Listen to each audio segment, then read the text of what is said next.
Bonjour, je suis très heureuse de vous retrouver aujourd'hui pour étudier ensemble une nouvelle école du sabbat, une nouvelle leçon. Et aujourd'hui, je ne suis pas seule, je suis avec le pasteur Eddy Carneva. Bonjour. Et aussi avec le pasteur Mathieu Fury. Bonjour. Qui vont nous aider à comprendre un peu mieux ces passages bibliques et toutes les questions que l'on peut se poser autour du thème de petits temps d'ennui. Alors, que veut dire ce titre ? Eh bien, cette semaine, nous voyons qu'il y a des petites choses, ces petits ennuis dont on parle, qui sont susceptibles de menacer la paix dans la famille et d'interférer dans la joie que nous pouvons avoir ensemble, dans nos foyers, remettre en cause nos relations les uns avec les autres au sein de la famille, mais aussi notre relation avec Dieu. Et pour cela, je vais vous demander au pasteur Eddy Carneva de bien vouloir nous prier pour nous. Notre Dieu, notre Père Céleste, merci pour cette grâce que tu nous donnes de pouvoir partager cette étude ensemble, d'ouvrir ta parole. Nous voulons, Seigneur, qu'elle nous pénètre, qu'elle nous instruise. Et permets-nous, Seigneur, ensemble de partager et d'être à ton écoute en même temps. Seigneur, merci. Bénis, Seigneur, chacun des auditeurs et qu'ensemble, nous pouvons nous construire une vie qui te plaise en Jésus. Amen. Amen. Eh bien, j'ai une première question pour commencer. Et je vous propose de prendre le verset dans Matthieu 7, verset 5, qui nous dit « Hypocrite, ôte premièrement la poutre de ton œil, et alors tu verras comment ôter la paille de l'œil de ton frère. » Alors, ce sont des petites choses désagréables qu'on observe chez l'autre, qui nous retiennent souvent notre attention, et on aurait plutôt tendance à appuyer fortement sur ce qui nous dérange chez l'autre. Mais que veut dire vraiment ce texte de la Bible dans Matthieu 7, verset 5 ? Et comment pourriez-vous nous donner une explication plus approfondie ? Moi, je dirais que Jésus a mis le doigt là où ça fait mal, c'est-à-dire que généralement, quand on est en difficulté dans la relation, on cherche la cause du problème chez l'autre. C'est une réaction naturelle. Et Jésus nous dit en clair, peut-être que la cause du problème est chez toi. Et on observe quand on accompagne des couples qui ont des problèmes de communication que chacun veut changer l'autre. Et forcément, ça bloque. On ne peut pas avancer. Quand chacun cherche à changer l'autre, eh bien, les discussions généralement finissent très mal, ou ne finissent pas du tout. Il faut que chacun prenne conscience qu'il doit travailler sur lui-même pour pouvoir faire évoluer la relation. Et là, je trouve que Jésus est un fin psychologue. Ça peut sembler sévère, hein, parce que la comparaison entre la poutre et la paille est facile. Dans la réalité, c'est plus difficile que ça. Il est très, très difficile et même impossible de véritablement partager les torts en disant « toi, tu as 25% de tort et toi, tu en as 75%. » D'ailleurs, aucun conseil conjugal, aucun thérapeute ne va s'aventurer à ce genre d'évaluation. Mais va aider chacun à progresser de son côté pour que la relation puisse à nouveau devenir harmonieuse. D'accord, mais ne faudrait-il pas mentionner les problèmes ou faudrait-il se taire, ne pas... Dans ce passage, Jésus met l'accent surtout sur un état d'esprit qui est prompt à la critique. Constamment regarder l'autre pour y trouver ses fautes, ses défauts, ne construit pas une relation harmonieuse. Hein. Si. Dans un esprit de critique, on voit toujours ce qui va mal chez l'autre, comme tu le disais, et pas jamais ce qui va mal chez soi. Donc, quand on est constamment dans la critique, dans le reproche, ça ne fait jamais avancer l'autre et ce n'est pas ça qui va aider l'autre à aller mieux. D'accord ? Donc, dans ce sens-là, c'est vrai que la plupart du temps, on observe les choses chez l'autre parce que, dans une relation, forcément, c'est tellement plus facile de se regarder, de regarder l'autre que de se regarder soi. Maintenant, je pense qu'il faut distinguer une chose. C'est dans un autre texte de Matthieu, chapitre 18, versets 14 et 15, ce texte évoque l'idée que si on peut lire Matthieu 18, versets 14 et 15, si ton frère a péché, va, reprends-le entre toi et lui seul, et s'il t'écoute, tu as gagné ton frère. Dans cette idée, on peut considérer qu'on peut avoir quelque chose à dire à l'autre, mais ce serait pour le gagner, pas pour lui faire des reproches. Parce que Jésus, on peut trouver quelque chose qui ne va... Oui, on peut trouver quelque chose de désagréable chez l'autre. On ne va pas se taire simplement, mais on ne va pas se mettre à le critiquer, à relever systématiquement ses défauts. Mais si on voit que c'est quelque chose qui est en train de le perdre, on peut, pour tenter de le ramener, le prendre dans l'intimité. Le texte va dire entre toi et lui seul, donc dans l'intimité. On ne va pas dévoyer ses fautes comme ça en l'air, de manière congrue. Mais l'idée, c'est quand même de le gagner, quelque chose, pour ne pas le perdre. Donc là, on est effectivement dans un travail de réconciliation qui est assez délicat. Surtout quand les deux membres du couple sont impliqués. Si c'est, je dirais, un tiers qui a été témoin d'une maladresse, d'une agression, d'un abus, il lui est plus facile d'aller voir son frère pour lui dire « Attention, tu t'es mal comporté envers ta femme ou envers ton enfant ». Mais on sait que, par expérience que quand c'est la personne qui est elle-même impliquée émotionnellement, qui a été blessée, c'est plus difficile pour elle de faire la démarche. Ce n'est pas impossible, mais c'est plus difficile. Donc en cela, Jésus nous met en garde en disant, si tu veux faire un reproche à l'autre, si tu as quelque chose à lui reprocher, fais bien attention à toi-même. Veille d'abord sur toi-même. C'est aussi un texte biblique. Veille sur toi-même. Et à partir de là, si tu es sûr que devant Dieu de ta position, eh bien, tu peux faire la démarche, effectivement. Encore une fois, c'est pour le gagner, c'est pas tellement pour le... Absolument. Voilà, c'est pour le gagner. On n'est plus dans un rapport de force, mais au contraire... Ça me fait penser aux 4 chevaliers de l'Apocalypse. Ce sont des symboles qu'utilise un certain John Gottman, qui a écrit un livre qui est devenu aujourd'hui un best-seller sur la relation homme-femme dans le couple. Son livre a pour titre, si je ne m'abuse, « Les couples heureux ont leurs secrets ». Et il nomme les 4 cavaliers de l'Apocalypse comme étant donc, les attitudes les plus destructrices dans la relation. Et là, il mentionne ce que tu disais, le jugement, la critique, la contre-attaque, donc la relation de défense, d'autodéfense, et puis la dérobade, la fuite. Et donc, dans ces 4 attitudes-là, on n'est pas positif, on ne construit rien. Et au contraire, on s'enferme dans une vision déformée des choses, on se concentre sur la paille de l'autre et on oublie qu'on a peut-être une poutre à déposer. Et alors justement, à notre époque, on parle beaucoup de l'image de soi. Les psychologues en parlent, on essaie justement de s'affirmer, d'affirmer le moi, d'être bien dans sa peau.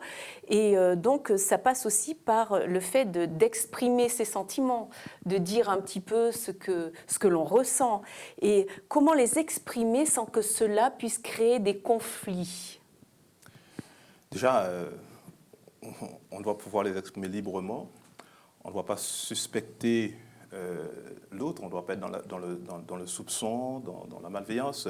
Je crois que c'est précisément ça, avoir une communication bienveillante. Absolument. La communication bienveillante s'appuie sur dire ce que l'on ressent, exprimer ses besoins, les exprimer librement, sans crainte, et les exprimer avec un jeu, avec le jeu, et non éviter le tu, et le dire aussi... dire ce qu'on veut, ce qu'on attend de l'autre. Donc, je vous résume un petit peu, c'est être dans la bienveillance, c'est dire, voilà, ne pas laisser l'autre, comment dirais-je, deviner. Voilà, ne pas jouer à la devinette, ne pas croire que l'autre sait. Donc, une communication bienveillante, c'est dire ce que l'on veut, l'exprimer de la bonne manière qu'il faut, non pas avec un tu ne vois pas ceci, tu ne vois pas cela. Non, parce que le tu, comme on dit, le tu tue. Le tu agresse et oblige l'autre à être dans la défensive. Donc, l'affirmation de soi, c'est pouvoir dire les choses librement, sans crainte. Un petit peu comme Jésus. Jésus, au jardin de Gethsémanée, dans Matthieu 26, va dire mon âme est triste jusqu'à la mort. Et Jésus exprime, voilà, il dit, voilà ce qu'il ressent. Je suis triste là. Mais il ne se contente pas de dire juste que ça. Et laisser les autres dire, faire la démarche qui convient. Il leur dit, venez avec moi pour prier ensemble. Oui. Voilà. Il fait une demande. Et il fait une demande. Donc ça, c'est une communication qui ne permet pas le conflit, qui évite le conflit parce qu'on a exposé ce qu'on veut. Oui. Ça me fait penser à ce verset de la lettre aux Éphésiens, chapitre 4, verset 15. Professez ou donc dites la vérité, ce qu'il faut dire quand c'est nécessaire et utile, dans l'amour. Et ainsi croissez à tous égards en celui qui est la tête, à savoir le Christ. Tu résumais en quelque sorte les principes de ce qu'on appelle aujourd'hui volontiers la communication non violente, dont un certain Marshall Rosenberg est le père. C'est une communication en 4 étapes, enfin on va dire qu'il y a quatre critères pour être considérée comme non violente. C'est il faut être capable de décrire ce qui se passe sans juger, justement, ou sans critiquer d'emblée l'autre qui est impliqué dans la relation. Donc être capable d'observer, de décrire les faits. On va dire D pour décrire, décrire les faits, observer. Ensuite, tu as bien souligné, il est important de dévoiler ses sentiments. Quels sont les sentiments que les faits font naître en moi? Donc là, je parle de moi. Je dévoile mes sentiments, mes émotions. Ensuite, je cherche à discerner les besoins qui sont derrière. Et Jésus avait besoin d'être accompagné par ses disciples à ce moment-là. Il avait besoin de sentir leur présence. Il avait besoin d'être épaulé par eux. C'est curieux, mais voilà, c'est ce qu'il lui fallait à ce moment-là. Il a exprimé. Prière. Et ensuite, quatrième D, donc, premier, c'est décrire la situation, les faits. Deuxièmement, c'est dévoiler ses sentiments, discerner les besoins et faire ça de demande, c'est-à-dire une demande concrète. Et là, on est dans une communication qui est mature, qui est adulte, celle qui est recommandée par l'apôtre Paul aux Éphésiens. C'est-à-dire devenez mature, devenez adulte dans la foi. C'est aussi être capable de dire les choses, mais de la bonne façon. Et souvent, on dit les choses de la mauvaise façon. Avec un peu trop de passion. Alors c'est vrai que ça a l'air simple, là, comme Oui, ça, lorsqu'on en parle, on en discute. C'est plus difficile à mettre en pratique. Parfois, il se peut que la colère monte. Oui. Et moi, je me rappelle, il n'y a pas très longtemps, mon mari a sorti les plantes de la maison. Elles ont passé la nuit dehors, elles ont gelé. J'étais pas très contente et j'ai senti une colère monter. Légitime, probablement. Légitime, puisque mes plantes avaient gelé. Mais ce que je voudrais savoir, justement, puisque nous en sommes à parler donc de cette colère, il y a quand même certaines personnes qui ont éprouvé de la colère dans la Bible, Moïse notamment, Jésus aussi, on en parle souvent lorsqu'il était dans le temple. Alors, est-ce qu'on doit distinguer une colère d'une autre? Est-ce qu'on doit légitimer la colère, sachant qu'il est dit « ne vous couchez pas sur votre colère », sachant que voilà, si on se met en colère, il ne faut pas pécher. Ça sous-entend qu'on peut se mettre en colère, mais qu'on peut ne pas pécher. Donc, qu'est-ce qu'il en est exactement? Parce qu'alors là, vraiment, c'est pas clair du tout. Ok. Jésus. Alors, je pense que dans la colère, il faut regarder qui est la cible. La colère est d'abord une émotion. On peut ressentir la colère. Jésus met en garde contre le fait d'exprimer la colère contre son frère. D'accord? Dans Matthieu chapitre 5, je ne sais plus quel verset 22, je crois. Il nous invite à ne pas se mettre en colère. Celui qui se met en colère contre son frère mérite d'être traduit en justice. C'est comme tuer. Vous avez entendu dire, vous ne devez pas tuer, mais celui qui se met en colère. Donc, si la colère cible son frère, etc., donc je crois qu'il faut savoir quelle est la cible de la colère. En même temps, il faut distinguer effectivement colère et colère. Il y a une colère qui peut être légitime. En quoi elle est légitime? Celle de Moïse, à un moment donné, qui brise l'étape de la loi lorsqu'il descend de la montagne. Pendant 40 jours, il était avec Dieu dans toute cette ambiance de sainteté. Et il est horrifié par le mal, par la situation du peuple en bas de la colline, en train de s'adonner, n'est-ce pas, à la fornication, à l'adultère, autour d'un vol d'or, dans l'idolâtrie. Et il est horrifié par le mal qu'il voit. Et là, c'est une sainte colère, c'est une sainte indignation, une indignation contre le mal, contre le mal qui se fait. Il ne s'en prend pas au peuple directement, mais il brise l'État. C'est l'alliance qui est brisée, c'est comme signe de l'alliance brisée, d'accord? Ça, c'est une saine colère que l'on ressent, que l'on peut exprimer face à l'injustice, quand la loi de Dieu est bafouée. Mais la colère qui cible l'autre pour l'accuser, comme Moïse a eu l'occasion de le faire à un moment donné, lorsqu'il s'en est pris au peuple, en tant que pasteur, il les traite espèce de rebelles dans le texte de Nombres, chapitre 20, où, au moment où Dieu dit « parle au rocher », et lui, il a frappé le rocher, et il s'adresse au peuple comme si « est-ce que je vais vous donner de l'eau à boire ?» etc. Alors qu'il devait être simplement à l'écoute de Dieu, mais c'était un accès de colère qu'il a eu contre le peuple de Dieu en les traitant de ceci, ou entre ça, tu t'imagines, toi et moi, devant le peuple un samedi matin, oui, espèce de rebelle, Dieu vous avait dit ceci, mais là, c'est quelque chose, voilà, c'est exactement ce que Moïse avait fait, qui était quelque chose que Dieu lui a reproché. Autant Dieu ne lui a pas reproché pour la table qu'il a brisée, qui était un symbole fort, n'est-ce pas, de son horreur du mal, de l'injustice, face à un Dieu qui est tout saint, et, voilà, et quelque chose qui le touchait lui. Hein. Donc, lorsque la colère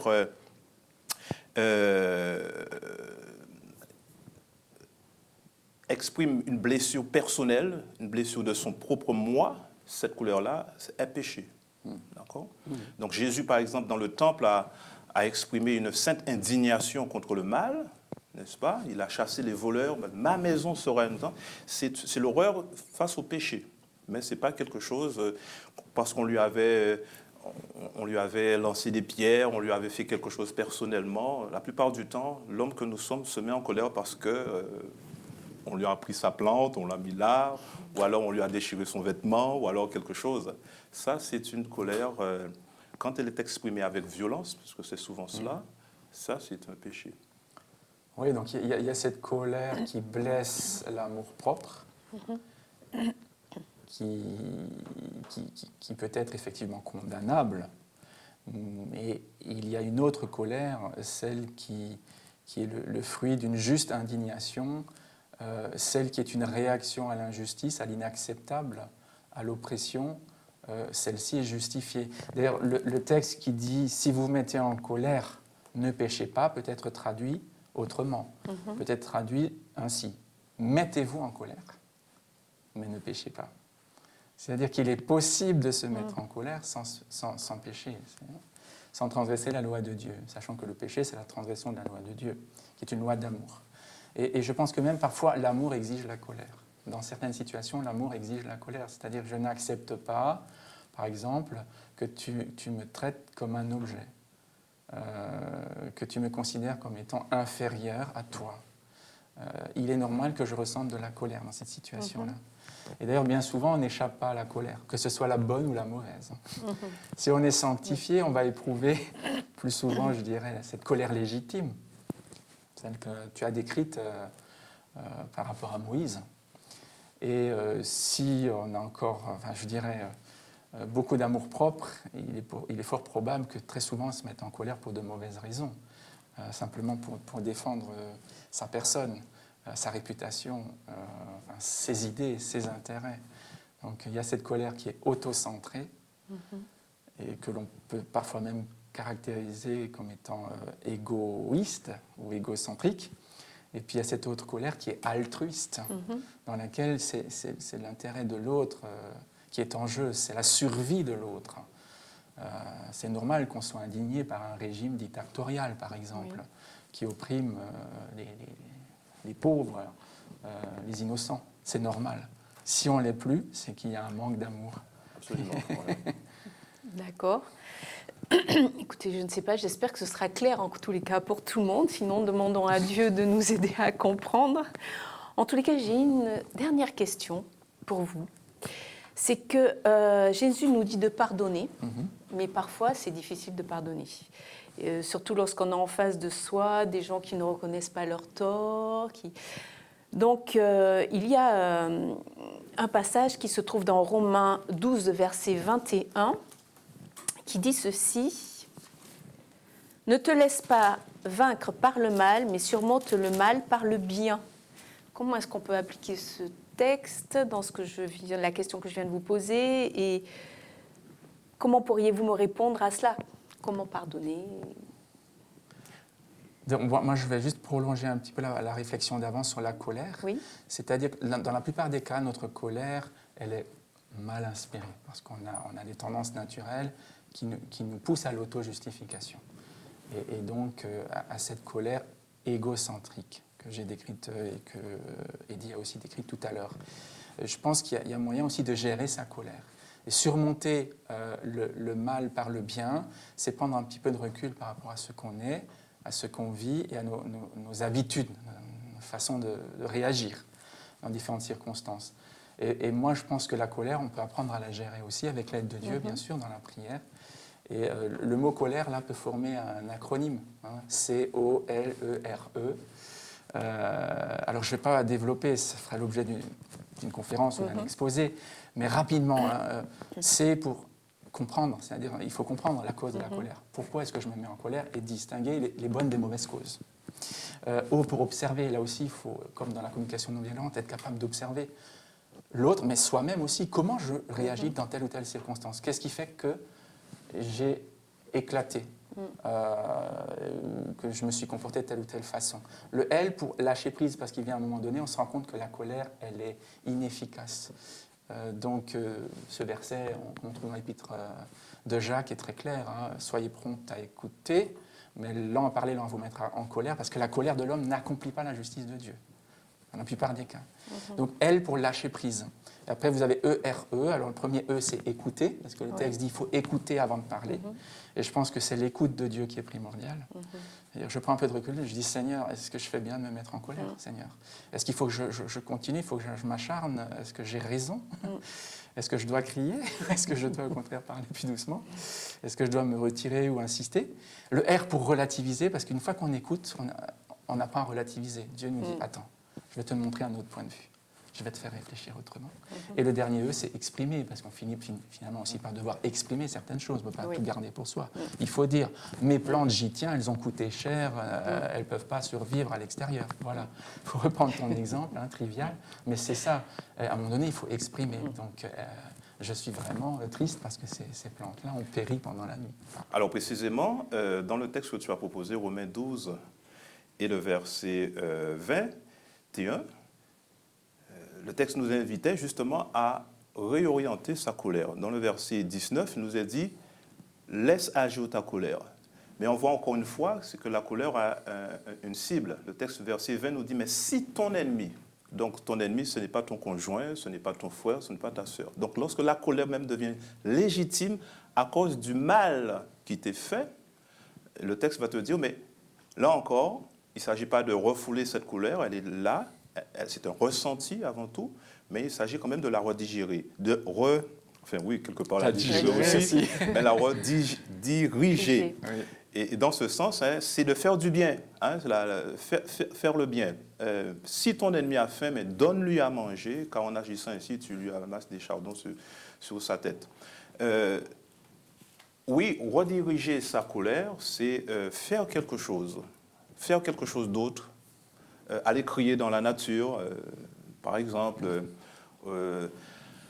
aller faire quelque chose, mais pas crier sur l'autre, ne pas. L'apôtre Paul va le dire dans Éphésiens chapitre 4. Si on va dans cette voie-là, on est en train d'attrister le Saint-Esprit. Donc le même texte qui dit, si vous vous mettez, le verset 26, si vous mettez en colère, ne péchez pas. Il va dire aussi, juste plus loin, quelques versets, « N'attristez pas le Saint-Esprit de Dieu par lequel vous avez été scellés, que toute amertume, toute animosité, toute colère, toute clameur, toute espèce de méchanceté disparaisse du milieu de vous. » Donc très souvent, la colère est associée à la clameur, au cri contre l'autre qui blesse, effectivement. Et ça, le texte nous dit, mais ça doit disparaître du milieu de vous, parce qu'en faisant ça, ça attriste le Saint-Esprit. Donc, une colère est légitime, probablement. C'est une émotion, elle peut être positive lorsqu'elle est évacuée à l'extérieur, en faisant quelque chose, mais pas en blessant l'autre. D'accord.